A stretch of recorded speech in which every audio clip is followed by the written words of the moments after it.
And good afternoon. My name is Peter Butler. Thank you so much for joining me. We're going to talk today about questions and answers regarding real estate in and around living in the Port Dover area. Currently today, they're saying 7 degrees right now with some light rain here in Port Dover. Bit of ice. Basically, here in the Port Dover area in December, we do get snow. We're not overwhelmed with snow in December, but typically we do get snow. In December, we always pray for a white Christmas, that's for sure. But today it's a high of 7, so it's not too bad. Strong winds expected tomorrow for Thursday, so we'll see how that goes. But we're going to talk about a couple of different things today. I've got some great questions that were sent in ahead of time, and I've got my newest discovery I'm going to reveal at the end. I always like to have that little bonus piece for all my viewership. So again, this is your first time here and you want to learn more about living in Port Dover, Ontario, then you're in the right place. You're in the right channel. But make sure you hit that subscribe button and click the little bell so you're notified every time I upload a new video. The goal is to upload a couple of videos each week, to go live at least once, and of course, offer some type of insight into living here in Port Dover. So if you're considering moving to Port Dover, contact me today so I can help you look for a home here in the area. I haven't quite set up a regular time yet. That is coming as well. We're just kind of getting things rolling, but make sure you mark your calendars. We will be going live on Wednesdays. If you have any questions, you can contact me. You can email me at realtorpeterbutler@gmail.com, of course, or you can send me a text message or give me a call on my phone, 226-567-4545. That email address and numbers are all over this post and my other videos as well, so make sure you check that out. So let's into it. I got a couple questions. One of the questions that I receive, and it's a regular question, and it surprises me that a lot of people don't really understand how commission works when it comes to real estate agents. Certainly,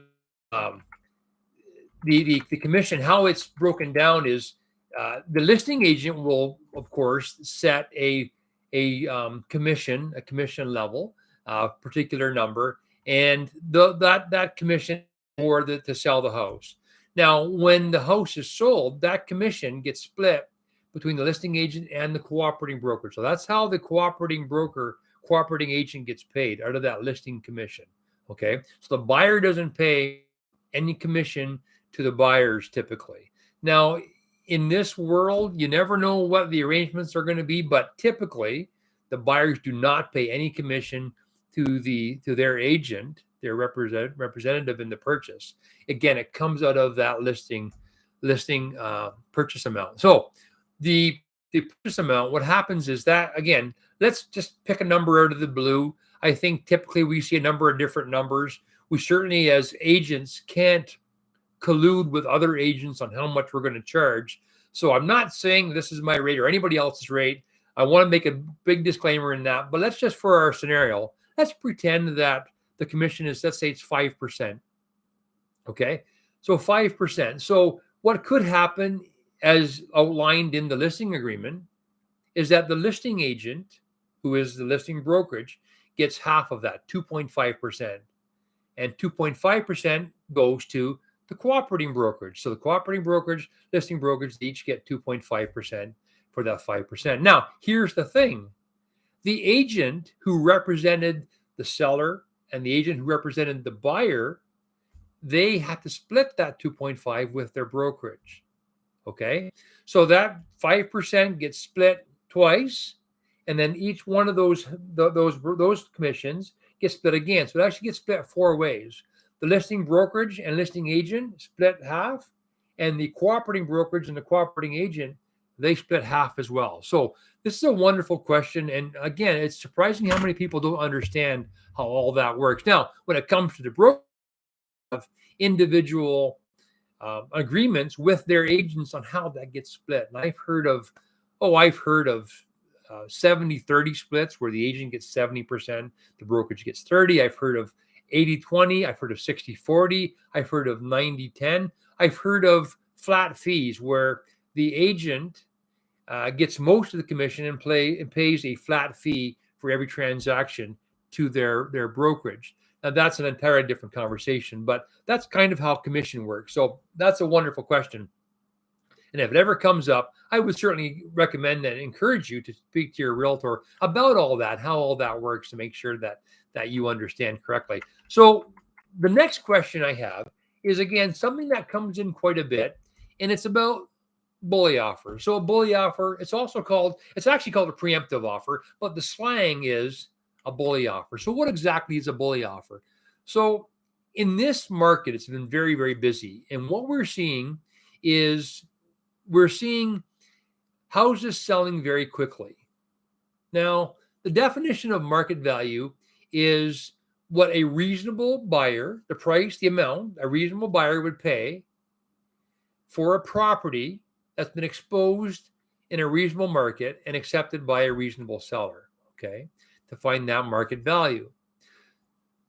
With today's market, it's so busy. As soon as a house goes on the market, there are multiple realtors banging on the door, wanting to make appointments. They want to get in there fast. They don't want to miss out on this house, because nothing is more frustrating to a buyer than to hear about a listing 3 days after it's sold. Oh, listen, they call their realtor up. Listen, Gary, there is a house for sale over on Main Street that's just perfect for it. What's that? It's already sold. That we hear this over and over again. Again, it is very frustrating to a buyer. So they want to get in quick. As soon as they want advanced knowledge. If they can find out that a house is going to come for sale, they want to be ready right away. Can we go in and see it early? I know it's not listed yet. Can we go in right now?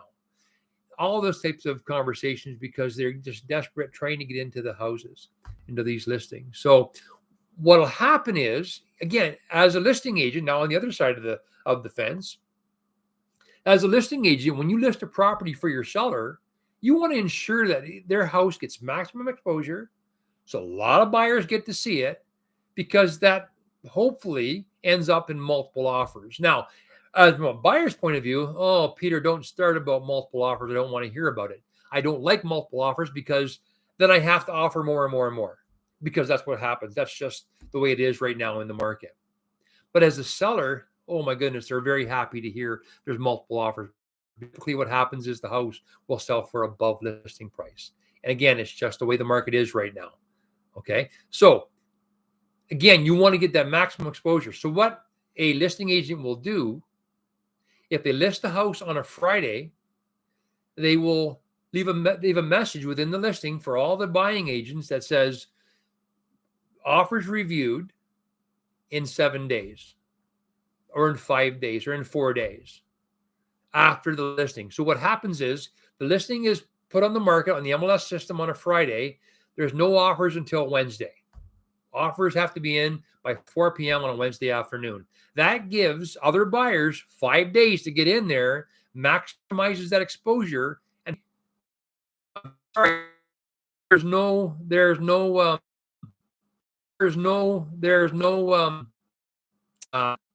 having a bit of a problem with my connection, it seems. I think we're back online. Good. So the listing agent says, sorry, no offers until Wednesday. The buyer's agent says, I heard what you said. You better consider and look at it. We may watch when an offer comes in. Now, that's what a bully offer is. So when it comes in, the sellers have to make a choice. What they want to do. Now, there is a form that listing agents can have signed by the sellers that indicates that the sellers will not look at any preemptive offers. That's what a bully offer is, a preemptive offer. It's an offer that comes in early, prior to when the time is set to receive offers. Does it work sometimes? For sure. There's 1,000 stories out there. I'm sure every buyer has a story about how their friends sent in a bully offer, and they were so excited they got before anyone else could see it or anyone else could put it. Imagine submitting a bully offer that's below, right? The sellers are going to wave it off. No way. They have 3 options: accept, reject, or counter. And if it's a low offer, there's a good chance they're just going to reject the offer. So that's what a bully offer is, or a preemptive offer is. Great questions. That's really good one. And we see it a lot, especially right now with what's going on in this current market. So the other question that I received, let me just find it here. The other question we got is about a lowball offer. So typically in a regular market where a house is on the market for 15 to 30 days, it has a lot of showings, People are back and forth, and then an offer comes in. So again, for our scenario, let's pick a list price. Let's say the list price is $500,000, and a buyer comes in. The house is on the market, let's say for 2 weeks, 14 days. A buyer brings an offer in. A buyer representative brings an offer in at $400,000. So list price is 500. The offer's at 400. Well, that's a lowball offer. Oh, I'm getting the connection is unstable message again. This is crazy. So when this offer comes in, the seller has 3 choices: accept, reject, or counter. Now, the advice I always give my sellers is to counter. I mean, if the sellers are bringing in an offer, the sellers, change that, reverse it. If the buyers are bringing in an offer, they're interested in buying the house. They're trying to get lucky, maybe. They're trying to get lucky and buy it for a low price because it's been on the market for 2 weeks. But again, my advice to my sellers is, you know what? We want to sell. Certainly a seller wants to sell. That's why the house is on the market. So my advice is that we counter back very close to list price. And the purpose of that is to send a message to the buyers, again, that we want to sell. That's why it's for sale. But we're not interested in taking a lowball offer. We're looking for a better offer, a more reasonable offer. So that's what a lowball offer is. It doesn't always work. Again, there's 1,000 stories out there, and now my phone's ringing. I do apologize about that. There's 1,000 stories out there about, I had friends, they came in 65 grand low and they got the house. So we want to do the same thing, Peter. The challenge with bringing in a lowball offer is that as much as buying and selling homes or properties requires logical thinking, logical decision making, a logical process, you can't help but get your heart involved, become emotional. So when a lowball offer comes in, there's a chance you could really offend the sellers. And they're going to dig in their heels and say, you know what? We're not going to come down. If they want this house, they're going to pay almost list price. We're going to be very, very thin window for negotiations because on a property, and the sellers counter back at list price. Again, going back to our scenario, if the list price is $500,000 and the offer comes in at $485,000, that's reasonable. That's reasonable. In my opinion, if an offer comes in within 5% of the list price, which is within $25,000 on the 500, which this is at $485,000, it's only $15,000 to the list price. If the sellers come back at list price, well, now you've upset the buyers.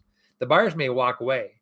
So here's the thing: as much as the sellers can say, "You've made me mad, I'm going to wait for a different buyer," buyers can be upset and say, "Heck with it! I'll never buy your house.